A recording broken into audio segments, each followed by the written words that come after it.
প্রশ্ন করে বা আমার আগে বক্তৃতা বলেছে, উনিও বলেছেন যে ইউরোপ বা পৃথিবীর অন্য দেশগুলোর মতো আমরা ময়লা কালেকশন কেন করতে পারি, আবর্জনা কেন পারি না? আমাদের এই জনবহুল রাষ্ট্রের একটু ডিফিকাল্ট, তবে চেষ্টা করতে দোষ নেই। যেমন আমার ছেলে লন্ডনে পড়াশোনা করেছে, এখন এক ছেলে করে, আমি মাঝে মাঝে ওখানে বহুবার গিয়েছি। ওখানে যেমন 3টি বক্স আবর্জনা ফেরানোর জন্য, 3 কালারে।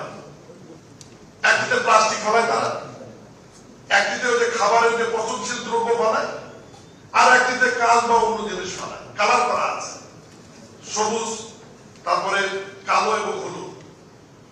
এবং প্রত্যেক সপ্তাহে বাড়ির সামনে বক্সগুলো থাকে।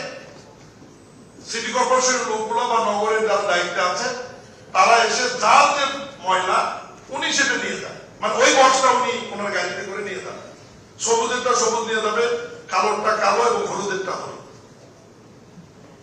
আমাদের দেশে আমার আগে ছোট্ট একটি বক্তৃতায় কে জন্য এখানে বক্তব্য দিয়েছিল, কে আছেন উনি? আমার প্রশাসকের আগে নগর নিয়ে কাজ করে কে, ওই ছেলেটা কোথায়? রবি সাহেব আছেন? উনি একটা অভিযোগ করেছেন যে সিটি কর্পোরেশন বাড়ি বাড়ি থেকে কেন ময়লা কালেকশন করে না। আমাদের বর্তমান যে বিধিবিদ্ধ নিয়ম আছে, সেই নিয়ম অনুযায়ী আমাদের যে জনবল আছে, সেই জনবল দিয়ে এখন পর্যন্ত সিটি কর্পোরেশনের বাড়ি বাড়ি থেকে ময়লা নিয়ে আসার সক্ষমতা নাই। এটা আপনাকে স্বীকার করতে হবে। এখানে তো বড় ধরে কথা বলে গিয়ে লাভ নাই। আর কথা বলছি কার সামনে, এটা আমাকে বুঝতে হবে। আপনার কিন্তু সমাজের একটা শক্তি, শুধু শক্তি না, যে শক্তি হাজিরার মতো শৈলতাকে উড়িয়ে দিয়েছে।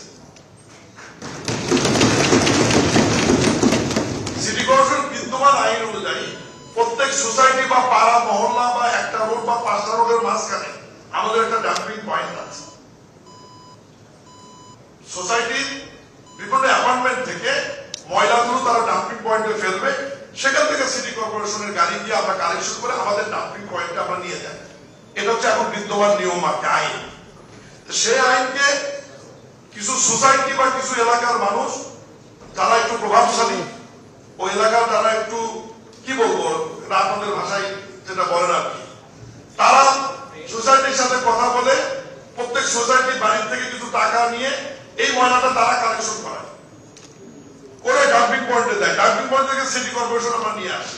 আর এমনি রাস্তাঘাট ঝাড়ু যেটা, সেটা আমাদের পরিচ্ছন্ন কর্মীরা আছে, সেটি রাত 2টার পর থেকে তারা ফুটপাথ রাস্তা ঝাড়ু দেওয়া, এটার জন্য আমাদের শত শত কর্মী আছে 2 সিটি কর্পোরেশনে।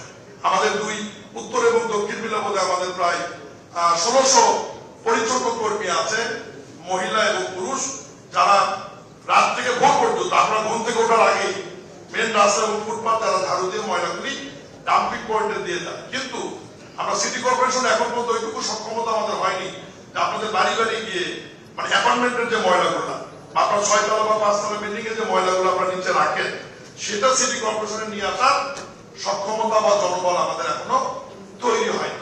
এটি ওই এলাকার ডাম্পিং পয়েন্টে আপনারাই দিয়ে যান বা ওই এলাকার ভ্যানাররা দিয়ে যায়, বলে প্রত্যেক বাড়ি থেকে কিছু টাকা নিয়ে একটা সমিতির মাধ্যমে সেটি আমরা ওখান থেকে নিয়ে আমাদের নির্দিষ্ট জায়গায় আমরা ফেলাই।